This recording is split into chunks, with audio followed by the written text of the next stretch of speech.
I'm Deep Mahaman and you're watching the Redmen TV. Hello, welcome to the Redmen TV. Which camera am I looking at? That one. Hey, hello, welcome to the Redmen TV. It's the Uncensored match build-up show. Liverpool taking on Norwich this Sunday. 4 o'clock kickoff. I really you do something often enough that it's like looking at a word too many times and it's not right. That's how you spell. But anyway, the Liverpool back in action on Sunday, 4 o'clock against Norwich City. I've got Chris Paycheck, of course. I've got Aubrey Reynolds. We're going to discuss this game in as succinct a way as possible because we're filming this after Bordeaux. I'm really tired. I know that's what you come to this channel for. Fatigued Liverpool chat. So here you go. It's your lucky fucking day. Aubrey. Yeah, you're right. Shocked. You're mixing it all up. Introducing to camera two, throwing to the guest face. Are you after the Bordeaux game? Are you more excited, less excited, or not excited? Fully not off. Look at that face. At all about this game. Norwich. It's I don't know. It hasn't changed my opinion about Norwich game at all, really, because it's such a different team, wasn't it? Yeah. If you'd have took the first team, we'd have played the first team. Whatever the result was at Bordeaux, it would have had an effect on Norwich. As he said in the commentary, was it just Chan and Gomez are the only two players on the pitch that started against Man U. Not counting the keeper, but yeah. Yes, outfield players. So yes, it's such a radically. I imagine the changes will all get wrong. We'll probably go back to very similar to how we started against Man United. Which I'm not happy about, but I wouldn't imagine there'd be too many changes to that 11. So I kind of just think I sat there and edited and farted and listened to you talking about it on the 1v1 show. And you're right, I reckon it was really interesting the fact that, we didn't see Gary Mack, we don't know whether they were there or not, but they probably have been training for both games simultaneously. Yeah. So the Europa League game didn't really have too much of a bearing on it. We know for the fact that Benteke and Milner and a few of the others stayed behind Skrtel, Lovren, Klein. So There's been rumours that Henderson could start as well. Yeah, which would be very, very interesting. Yeah, but because I think just in terms of go on. Well, what I was going to say is that Henderson was supposed to have had a heel injury, wasn't he? Now it turns out that it was the surgeon's son who tweeted on his personal account, "Dead proud of me dad, working on @Jordan Henderson." Now that tweet's been deleted and that account now set to private. But what it turns out, apparently what it is he's just had some injections in his heel. Yeah. So Jordan Henderson is in line for a start. On the I think it was the Reds News Roundup. One of the guests, I think it was Neil, was it? Said it's really strange that he's been touch and go every game. Yeah. Due to the fact that he's been out for a few games, but there was rumours coming in, and there's been some. Wasn't it diagnosed as officially I've got a sore foot? Well, I wouldn't believe everything Neil says. But you know what I mean. The greatest respect, Neil. But ultimately, it's not It's not like a knee injury. It's not like he's done a cruciate ligament. It is a strange injury. I think once it's sorted, he could possibly get back into the side. He needs to come back into the side as soon as possible. Yeah. Because we've looked rudderless without him. He's massively. He's massively important, isn't he, in that team? Yeah, so. No, I absolutely agree with that, and I kind of guess I'm kind of mentally preparing for him not to be there to some extent. But I just like that notion that Brendan Rodgers made it clear last season, didn't he, Chris, about this? He was struggling with the lack of coaching time when he had European football to think about, and I think the fact that we can't afford for that to happen again. It looks like in terms of the coaching setup, we are better prepared to deal with this kind of thing, I would guess, which is why, as we've said, I suspect those players stay behind because they'll be focusing on Norwich. They don't have, they're not even, don't bother your ass with Bordeaux, boys. Focus on Norwich and we'll bring the players in. There'll be people that will say, well, you should have gone with them and stuff, but them not having to travel is worth something as well. Yeah.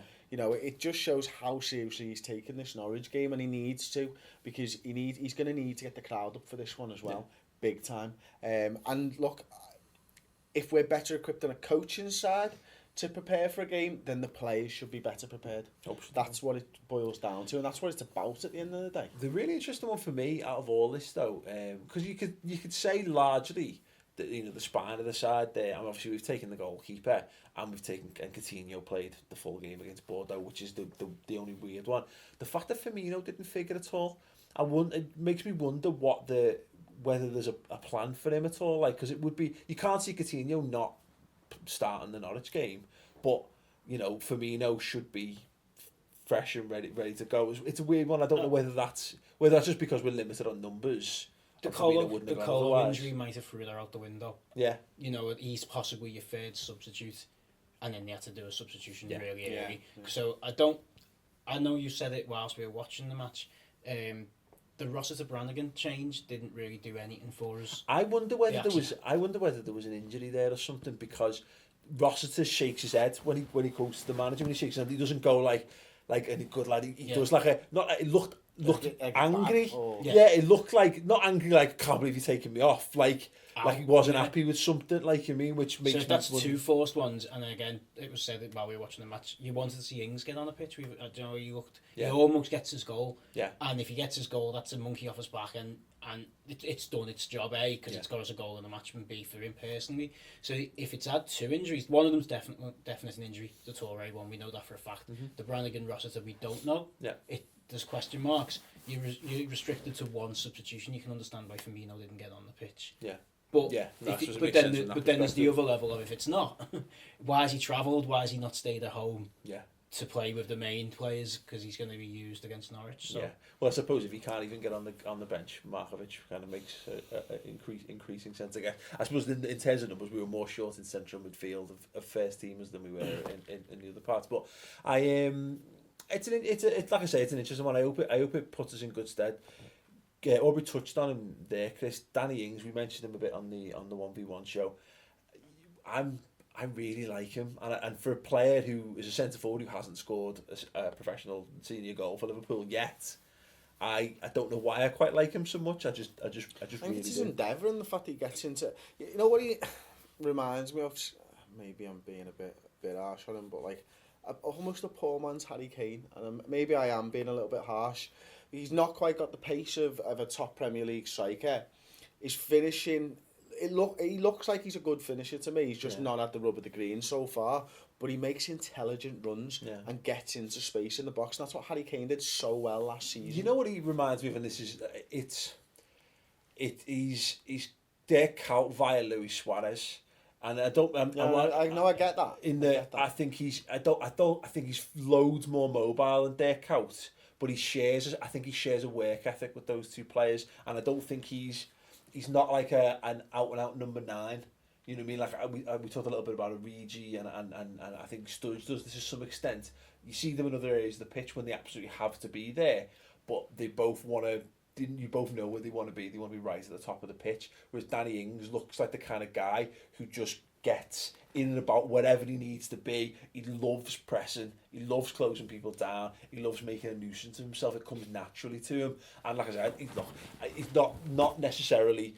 He's not Luis Suarez, in terms of ridiculous comparison in terms of footballing ability. I think, but like I say, he's because Suarez. You kind of get where I'm going with that one. I like him, and I think as we mentioned, just needs that goal. But he's been in contention. He was played out of position at Old Trafford. Is this the time to get him started in his natural position? It depends if you're going to go 2 up top. I think that's what it comes down to. I would be very surprised if we didn't play Benteke up top on his own against Norwich.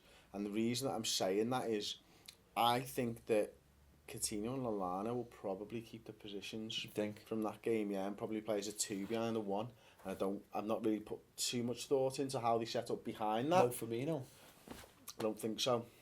I don't think there's any. I can't see it because he's travelled and not figured. I think Lallana had a good game. Yeah. Coutinho's had a good game. I guess following that logic, I would take it the other way and say he's gone.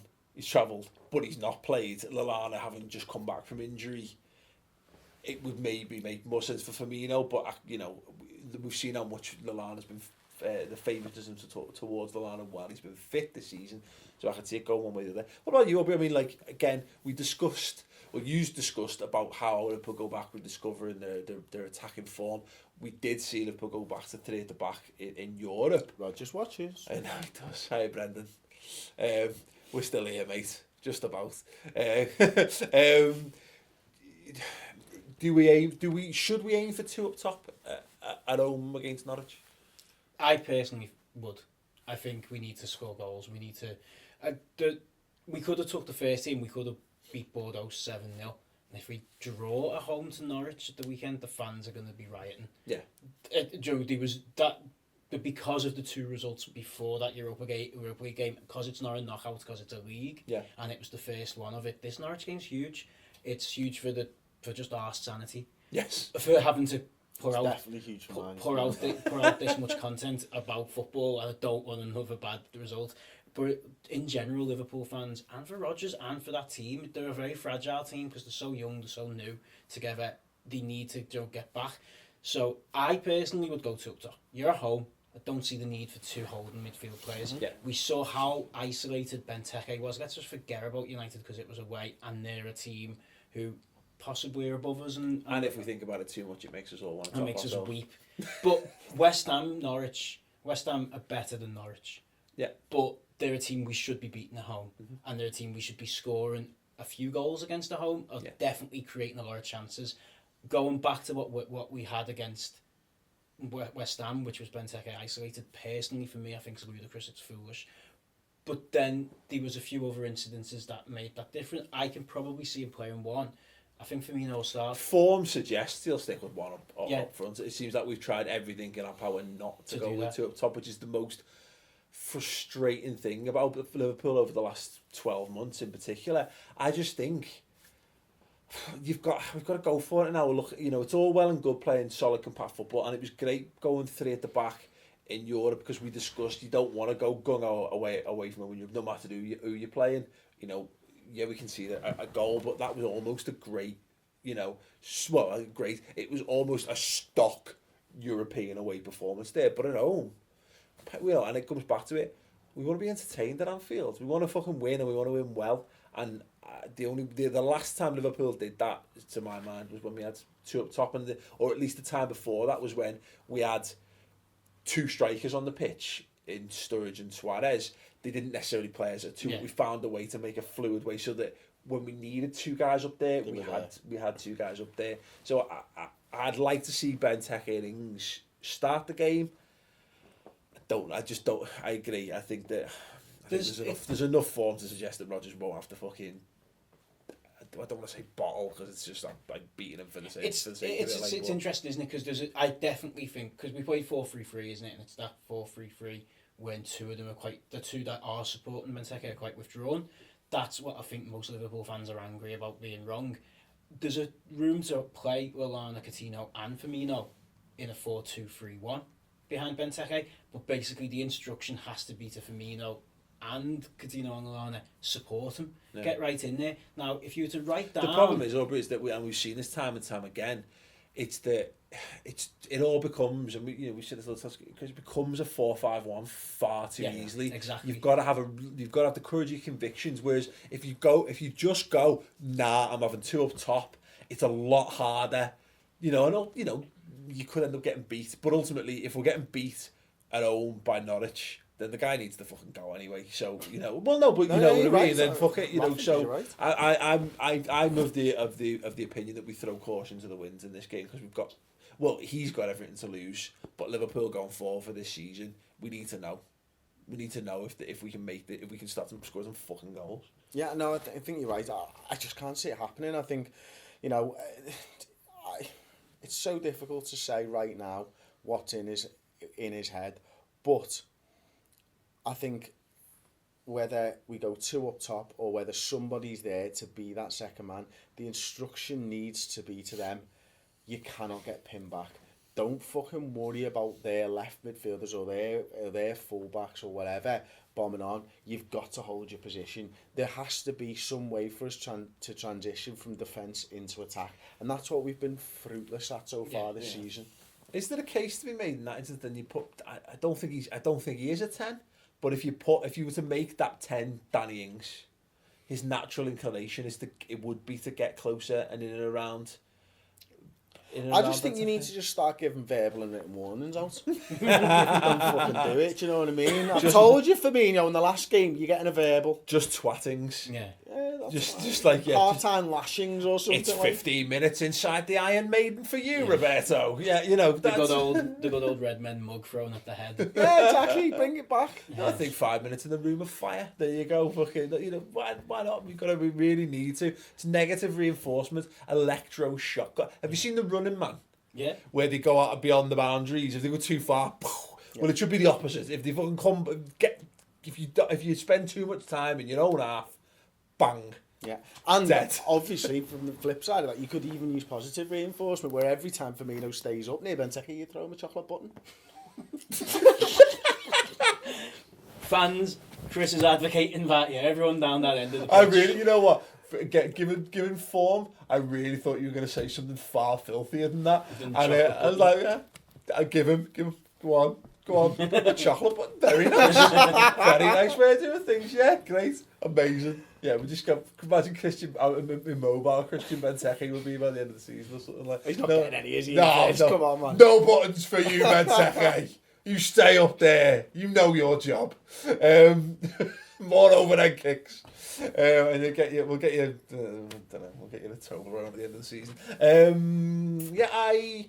I think literally delirium has set upon me. I'm not sure if I'm in a good mood or not anymore. I think I may have just gone slightly off the deep end. I'm thinking about chocolate buttons. Yeah, I'm not going to lie. Yeah. 24-hour garage on the way home.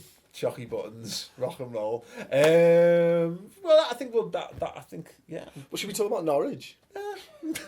Not a bit. Well, how do we stop all of their great players, Paul? Oh, Chris, no. Yeah, why would you do See, this? everything was fine. We were on the delirium highway to it was like some sort of pseudo opium high, and now you've gone with I would guess heroin style crash. I don't care, Chris. I don't know. I neither know nor care. Let's not worry about Norwich. Let them fucking hey. Sorry, that was a bit hard. So I want to know from you, watching at home, how would you approach this game? 3 at the back, 4 at the back. How would you like them to tell us? How would you? In the comments below? Okay, be lovely. just checking. Yeah. Or Email Tom. Write us a letter in. Yeah, you could do. Or if you're under the age of 4 and still believe this to be the case, get a letter and drop it in through the top of your screen because that works. I wonder if kids still think things like that because TVs they're not really like they were once upon a time, are they? Nobody ever did.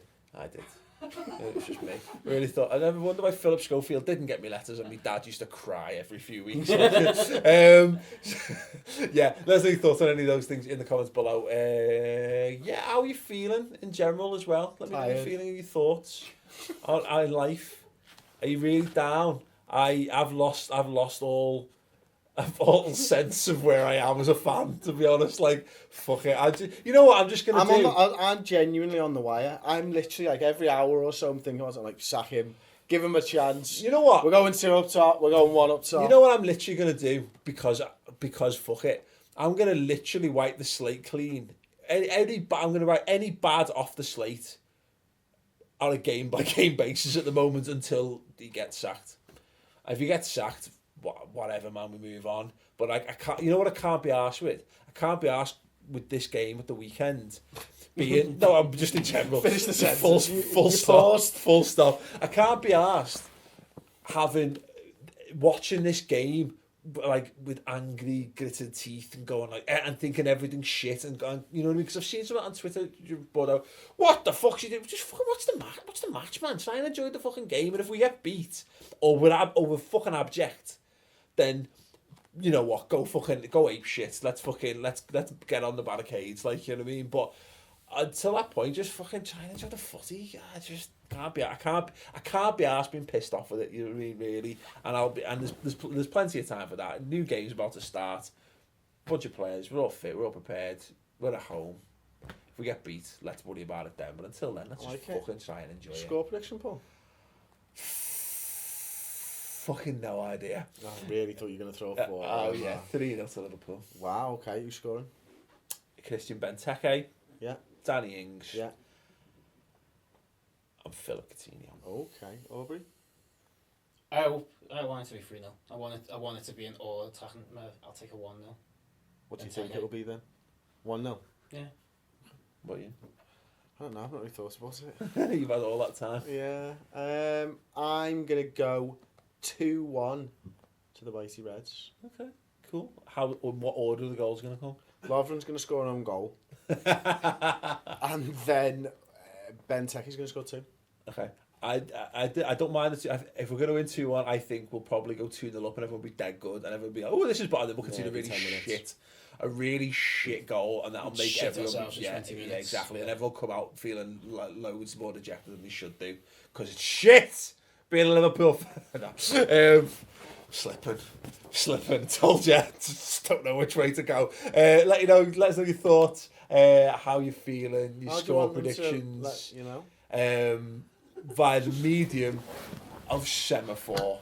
That would be genuinely terrific. Go and get yourself a flag or 2. Just do it. Anyway, check out the redmentv.com. We're sinking here, Paul. As always. You need to wrap up quick. Start bailing some water up for it. Right, okay, super. Aubrey's doing mad. I'm asking if he was in the 2. I'm off. He's got to go. He's literally gone. Right. He's done a fucking Aussie Austin on us. He needs a piss. Aubrey! So let us know your thoughts in the comments below. I don't even know where we're up to. Go to redmentv.com. It's good. Loads of good things happen there. If you're struggling as a Liverpool fan at the moment trying to get through things, we are here for you in longer term. He's alright there, you fucking nerve now. Very highly strung at the moment. Go watch redmentv.com. It's fucking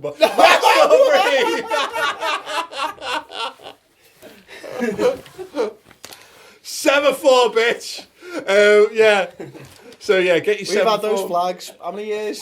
Never used them. No, we used them for... Yeah, nothing. There you go, there's some corner cover your flags. face up. Cover the money maker. Delirium, set in once again. Check out the redmentv.com. It's completely free for a month. It's fucking awesome. You should check it out if you haven't done so already. If you have done and you like it, tell people why in the comments below. If you don't like it, don't. Yes, but Be do sharp. tell them. Yeah. Tell us why you didn't like it. Yeah, tell us. Oh, shut up, you.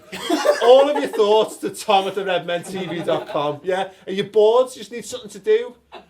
tom@theredmentv.com. Need a date? Need a Tom date? at theredmentv.com. Exactly. Or just, or the symbol for that is that. There you go. Yeah, great. Good idea. Money well spent. Right, thanks very much for watching. Ta-da. Hello Redmen TV fans, my name is Jack Reeve, coming over from Talk Norwich City today, and I'm going to be taking a tactical look at Norwich City's team going into our game at the weekend, of course, on Sunday. Chris is being very kind and done exactly the same, but for Liverpool's team, over on my channel, Talk Norwich City, if you want to go and see that after this video, go and have a look. It's a great show he's produced. So, I've got my whiteboard up. Admittedly, it doesn't look as aesthetically pleasing as Redmen TV's nice little formation show setup, but you know, you get the gist. The players are down here.